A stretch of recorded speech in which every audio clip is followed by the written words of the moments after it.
তানিয়ার মুখে সব ঘটনা শোনার পর আরাফ বলে, এখন থেকে আমি যা বলবো তুমি তাই করবে, আমার ভালোর জন্য, তোমার ভালোর জন্য এবং আমাদের সন্তানের ভালোর জন্য। কোনো কাজ আর তুমি একা করবে না, ভাবি এবং মা এবং তুমি তিনজনে মিলে করবে। পারলে কেউ কাজ করবে, না পারলে তুমি কাজ ফেলে রাখবে, যতটুকু করার ততটুকুই করবে এবং তোমার যা খেতে মন চায় তুমি তাই খাবে। আমার মা তোমাকে কোনো ধরনের বিশ্রী ভাষায় গালাগাল দিলে তুমি প্রত্যেকটা কথার উত্তরে জবাব দিয়ে দেবে। এটা থাকবে আমার আদেশ তোমার প্রতি। আর এসব কথা তুমি যদি না মানো তাহলে সত্যি তোমাকে আমার আর কিছু বলার নেই। এরপরে হসপিটাল থেকে ডিসচার্জ হওয়ার পরে তানিয়া বাবার বাড়ি চলে যায় তার মার সাথে। বাচ্চা একটু বড় হলে, তানিয়া একটু সুস্থ হলে, স্বাভাবিক হলে তখন শ্বশুর বাড়িতে ফিরে আসবে। এভাবে অনেকদিন চলে যায়। আরাফের একা একা খুব খারাপ লাগে।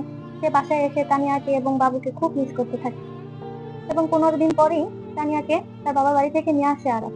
তার আর ভালো লাগছিল না, তার ছোট বাবুটা ঘরে থাকবে, সে অফিস থেকে এসে বাবুকে দেখবে, তানিয়াকে দেখবে। এই জন্য সে একটু তাড়াতাড়ি করেই তানিয়ার বাবার বাড়ি থেকে তানিয়াকে নিয়ে আসে। এভাবে চলে যায় কয়েক মাস।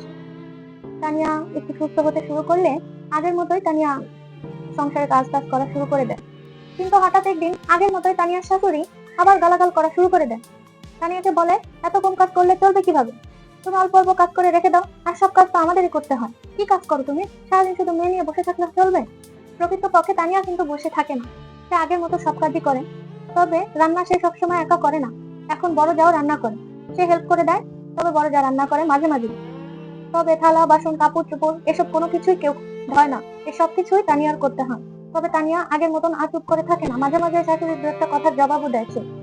আর যখন যা খেতে ইচ্ছা করে নিজের ইচ্ছা মতো রান্না করে নেয়, এ বিষয়ে সে কারো কথা শুনে না। তো ওইসব কথা বলার পরে তানিয়া তার শাশুড়িকে বলে, মা আমি তো বসে থাকি না, আমার যতটুকু কাজ করা দরকার, একটা সংসারে আমরা 3জন মহিলা আছি, আমি তার থেকে বেশিই করি, আপনাদের জন্য আমি কম কাজই রাখি। সব কাজ সবসময় আমি একাই করবো এমনটা তো হতে পারে না। করেছি, এর আগে অনেক করেছি, করার পরেও আপনি আমার বদনাম করেছেন। আর না করি তারপরেও আপনি আমার বদনামই করেন, তাহলে না করাই ভালো। আমি সম্পূর্ণ কাজ করতে পারবো না, কারণ আমার বাচ্চা ছোট, বাচ্চাকে আমার সময় দিতে হয়, বাচ্চার জন্য রাত জাগতে হয়, বাচ্চাকে খাওয়াতে হয়। তো এত কিছু করার পর সংসারের সব কাজ আমি করতে পারবো। এসব বলে সে তার হাতের কাজগুলো সেরে ছাদে চলে যায় বাবুর কাঁথা কাপড় নিয়ে আসতে। তো বড় যা তাকে রান্নাঘরের দিকে যেতে বলে, কিন্তু সে রান্নাঘরের দিকে যায় না, কাঁথা কাপড় নিয়ে সে তার বেবির রুমে চলে যায় এবং গিয়ে দেখে বেবি ক্ষুধা লেগেছে, বেবিকে খাওয়ায়, ঘুম পড়ায়। এদিক থেকে বড় যা অনেকবার তাকে ডাকে, কিন্তু সে ইচ্ছা করেই আসে না, কারণ সব সময় যে সে তার বড় যাকে সব কাজে সাহায্য করবে তা তো হয় না। এক সময় তো সে সব কাজ করতো, তাকে তো কেউ সাহায্য করতো না বা 5টা ভালো কথাও বলতো না। তাই সে আজ ইচ্ছা করেই বের হয়। সে তার বাবুকে ঘুম পাড়িয়ে এরপরে বড় যার রান্নাঘরের দিকে যায় এবং গিয়ে দেখে বড় যার মুখে দিকে তাকানো যাচ্ছে না, শিলপাটায় মশলা বাটছে। আসলে শিলপাটায় মশলাটা বাটাতে চেয়েছিল তানিয়াকে দিয়ে, ঠিক আগের মতো। তানিয়া কিছু না বলে সে তার মন মতো কাজগুলো সেরে রেখে গোসল করতে চলে যায়। এরপর তার শাশুড়ি চুপ করে থাকে না, তার শাশুড়ি বলে, অন্য ঘর থেকে যদি ছেলেকে বিয়ে করিয়ে আনাতাম তাহলে অনেক কিছুই আনতে পারতাম, কিছুই দেয়নি, গরিব ঘরের মেয়ে এনেছি, আবার বড় বড় চ্যাটাং চ্যাটাং কথা, এখন তো মুখে মুখে তর্কও করে, কাজ বাজও করে না। এসব কথা শোনার পর তানিয়ার খুব রাগ হয়, আগের মতো সে চুপ করে থাকে না, সে বলতে শুরু করে, তাহলে এনেছিলেন কেন আমাকে? আমি তো রিলেশন করে আপনার ছেলের ঘরে আসিনি। যেদিন প্রথম আমাকে দেখতে গিয়েছিলেন আমার চেহারা দেখে তো আমাকে রেখে আসতে চাচ্ছিলেন না, সাথে করে নিয়ে আসতে চাচ্ছিলেন ছেলের বউ করে, তাহলে এখন কেন এত কথা? ঠিক আছে, আমাকে নিয়ে এসেছিলেন, আমাকে আবার ফেরত দিয়ে আসেন আমার বাড়ি। আমি একা কেন যাব? যেমন নিয়ে এসেছিলেন তেমন দিয়ে আসেন, আমি একা তো যাব না। আমাকে দিয়ে এসে তারপর আপনার চাঁদের মতন ছেলেকে চাঁদের মতন বউ এনে দেন, আমাকে রাখার কি দরকার আছে? এসব কথা বলে তানিয়া ঘরের দিকে চলে যায়। তার বড় যাও যায় তার পিছন পিছন গিয়ে তাকে কিছু পরামর্শ দেয়। অবশ্য পরামর্শগুলো ভালো ছিল, কিন্তু তানিয়া ওই ধরনের মেয়ে না, সে কখনোই এ ধরনের কথাবার্তা বা এ ধরনের কাজ কখনোই করবে না। আজকে একটু রাগ উঠে গিয়েছিল, কারণ অনেকদিন ধরে সহ্য করছে। মানুষ কতদিন সহ্য করতে পারে, তার দেওয়ালে পিঠ থেকে গেছে। এই শাশুড়ির জন্য তার বাচ্চাটাও অসুস্থ হয়েছিল, বাচ্চাটার এর থেকে বড় কোনো ক্ষতিও তো হয়ে যেতে পারতো।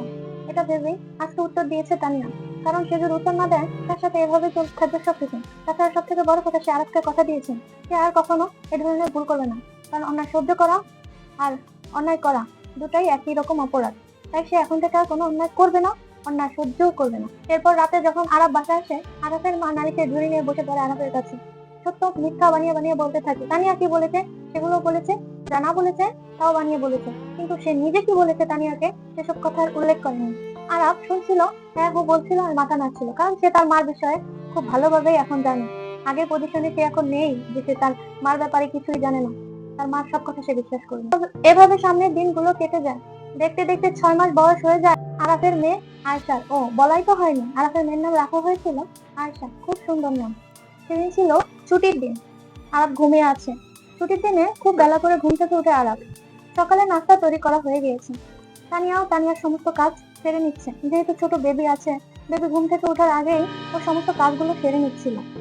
অন্যদিকে বড় জা এবং শাশুড়ি কিছু আওয়াজ কানে ভেসে আসলো তানিয়ার। তারা আজকেও বকবক করছে তানিয়াকে নিয়ে। তানিয়ার শরীরটা খুব রাগে রি রি করে উঠলো, কারণ সে আগের মতো আর এত ধৈর্য নেই। আগের মতো তাদের কথা এত সহ্য করতে পারে না তানিয়া। তারপরেও নিজেকে সামলানোর চেষ্টা করছিল যাতে কোনো উত্তর দিতে না হয়। তো কিছুক্ষণ পর আরাফ ঘুম থেকে উঠে ডাইনিং এ খেতে গেল। খাওয়া শেষ হতে না হতেই তানিয়া ওখানে তার বাবুকে নিয়ে যায়। তানিয়াকে দেখে আরাফ জিজ্ঞাসা করে, কিছু বলবে? তখন তানিয়া বলে যে কাপড় চোপড় ধোবো। এই কথা শুনে তানিয়ার শাশুড়ি দাঁত মিটমিট করে বলে ওঠে, খাওয়াটাও শেষ করতে দেয় না, মেয়েটাকে নিয়ে এসেছে, এখনই ধরো। কি এত কাজ তোমার, এখনই কেন কাপড় চোপড় ধুতে হবে? এ কথা শুনে তানিয়া খুব রেগে যায় এবং উত্তরে সে বলে, পুরো কথা না শুনে কেন কথা বললেন আপনি? আমি কি এখনো কথা শেষ করেছি? আমি বলতে চেয়েছিলাম যে খাওয়া দাওয়া শেষ হলে বাহিরে যাওয়ার সময় যেন সে বাবুকে নিয়ে যায়। সে নিয়ে গেলে আমি কাপড় চোপড় গুলো ধুবো, কারণ বাচ্চাকে কোলে নিয়ে তো আর কাপড় চোপড় ধোয়া যায় না। আগের মতো কুঅভ্যাস বাদ দেন। প্রত্যেকটা কথায় কথা ধরেন শুধু আপনি। এখন থেকে কথা ধরার আগে দুবার ভাববেন, তারপর ধরবেন। এ কথা শুনে তার শাশুড়ি তাকে বলে ওঠে, ফকিন্নির বাচ্চা, 100 বার বলবো, কি করবি তুই? তখন তানিয়া বলেন, আর একবারও এই গালাগাল উচ্চারণও করবেন না আপনি। বহুতবার শুনেছি আপনার এই গাল, আর শুনবো না। তার এই কথার উত্তরে বড় যা ঘর থেকে বেরিয়ে এসে বলে, 1000 বার বলবো, বারবার বলবো, ফকিন্নির বাচ্চা। তুই কি বড় লোকের বাচ্চা নাকি? তোকে ফকিন্নির বাচ্চা বলেছে, তাতে কি হয়েছে? এই কথা শুনে তানিয়া বলেন, আমি ফকিন্নির বাচ্চা? আমার বাবা গরিব? তো আপনি কোন বড় লোকের বাচ্চা শুনি? আপনিও তো আপনার বাবার বাড়ি থেকে 2 টাকার একটা জিনিস শ্বশুর বাড়িতে আনেন নাই। তো এত বড় লোকের বাচ্চা তাহলে 1 টাকাও কেন আনেননি স্বামীর বাড়িতে? কেন ফার্নিচার আনেননি? কেন গহনাগাটি আনেননি? কেন আনেননি বলেন? আমি তো ফকিন্নির বাচ্চা, তাই আমি তো ফকিন্নির বাচ্চা হয়েও বিয়ের পরে আমার বাবার থেকে অনেক কিছু এনেছি। আপনি কি এনেছেন? বড় যা বলছে, আমি অনেক কিছু এনেছি। তানিয়া বলে, অনেক কিছু এনেছেন? কই দেখলাম না তো অনেক কিছু কখনো কোনোদিন। তো এভাবেই ঝগড়া বাড়তেই থাকে। ওদিকে আরাফ তার মেয়েকে কোলে নিয়ে দূরে দাঁড়িয়ে সব দেখছে, শুনছে। কিন্তু সে আজকে পণ করেছে সে তানিয়াকে থামাবে না। আজকে কেন, কখনোই সে তানিয়াকে থামাবে না।